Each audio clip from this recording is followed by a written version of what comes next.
Hi everyone. I always enjoy discussions around relationship building, and this week we emphasized not only why this is important in general to philanthropy, but also some of the implications of relationships. This is a critical foundation for engaging potential donors. Moreover, for some of the mechanisms such as major gift strategies, which we looked at in one of the chapters. Our reading emphasized the importance of a personal approach to philanthropy and fund development, and introduced us to some spheres where potential donors exist, namely your constituents, board members, volunteers, and even staff.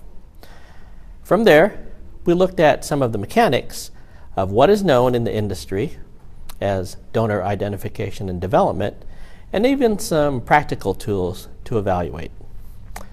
These types of relational tools are common in fundraising circles. Underscoring all this, of course, is the strong reminder of determining your relationship to a potential funder. How would you ascertain the quality of your relationships to a donor if you were the leader of a nonprofit? And what steps would you take to ensure that relationships are sustained? These are questions that good nonprofit leaders always ask, and being cognizant of others is what it is all about.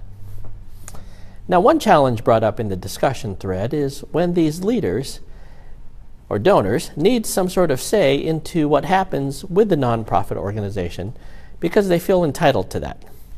Certainly, keeping donors in the loop is a start, but what if a donor gives with strings attached? What is a leader to do?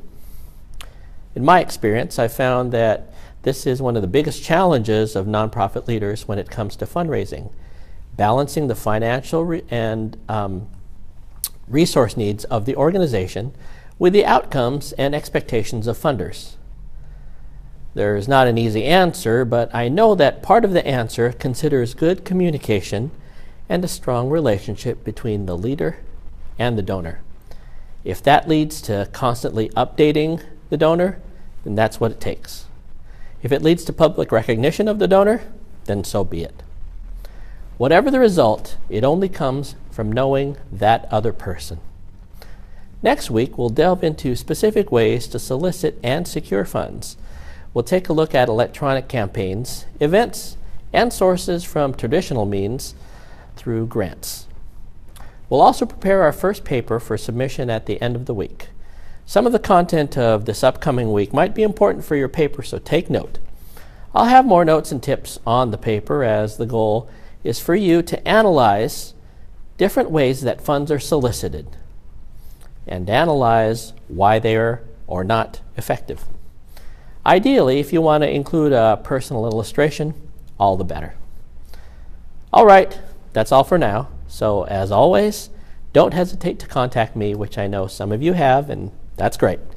Continue to post through the weekend, and I will see you all online.